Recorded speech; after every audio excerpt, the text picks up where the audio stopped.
Assalamualaikum warahmatullahi wabarakatuh. Saya Nur Aryawati dengan nomor pokok mahasiswa 521611023 dari Program Studi Ilmu Hubungan Internasional kelas A Universitas Teknologi Yogyakarta.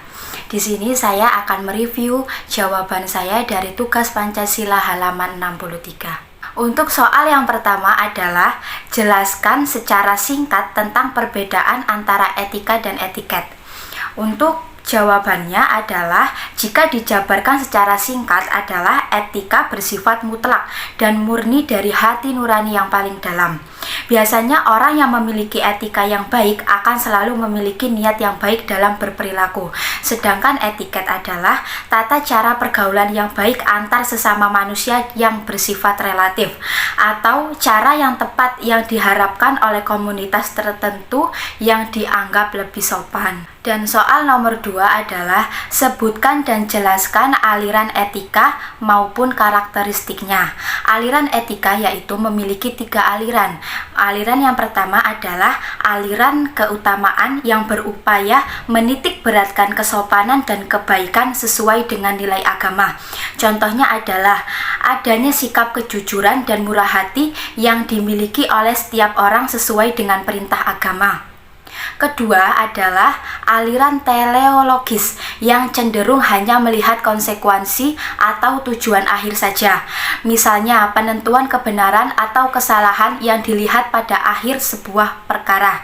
Dan untuk aliran yang terakhir yaitu aliran ketiga adalah aliran deontologis yang percaya pada adanya kewajiban bagi setiap manusia. Contohnya adalah adanya kepatuhan dan keharusan dalam menaati sebuah dasar negara. Soal nomor 3 adalah apa saja urgensi Pancasila sebagai sistem etika di Indonesia? 1. Masih ada pelanggaran hak asasi manusia dalam praktek bermasyarakat, berbangsa, dan bernegara. 2. Kesenjangan antar kelompok dan masyarakat antara rakyat miskin dan kaya. 3. Banyaknya kasus korupsi di Indonesia. 4. Ketidakpastian hukum yang masih mewarnai peradilan Indonesia, tajam ke atas tetapi tumpul ke bawah. Maraknya aksi terorisme yang mengatasnamakan agama dan mengancam persatuan bangsa. Dan yang terakhir, keenam, banyak orang kaya menghindari dari pajak dan tidak membantu orang yang membutuhkan. Soal nomor 4 adalah sebutkan tantangan etika Pancasila kontemporer. 1. Memudarnya moral di masyarakat. 2. Makin merebaknya kasus korupsi. 3. Hilangnya rasa malu dan takut dalam rakyat. 4. Terjadinya banyak kasus pelanggaran hak asasi manusia. 5. Berkembangnya terorisme dan berita bohong. 6. Hilangnya rasa kepercayaan antara anggota masyarakat. 7. Belum adanya kebanggaan dan kecintaan terhadap hasil dan proses pembangunan Indonesia. 8. Adanya pelanggaran hukum dan peraturan. Dan yang terakhir, 9. Kerusakan lingkungan yang menyebabkan berbagai bencana alam di Indonesia. Soal yang terakhir adalah soal nomor 5.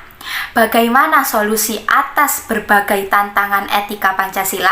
1. Memperkuat moral dan budi pekerti terutama bagi generasi muda. 2. Pemberian pemahaman bahwa uang dan harta bukanlah segala-galanya. 3. Memberikan kesadaran bahwa manusia merupakan makhluk sosial yang saling bergantungan. 4. Mengutamakan pentingnya nilai kemanusiaan dan mengutamakan kepentingan bersama dibanding kepentingan pribadi atau kelompok tertentu. 5. Memupuk persatuan dan persaudaraan dengan mengesampingkan kepentingan dan perbedaan.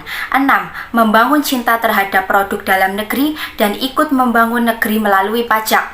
7. Memperkuat profesionalitas institusi maupun aktor pelaksana hukum. Dan yang terakhir, 8, yaitu menjaga maupun memperbaiki lingkungan sekitar agar dapat kembali asri sehingga dapat dinikmati oleh anak cucu generasi berikutnya.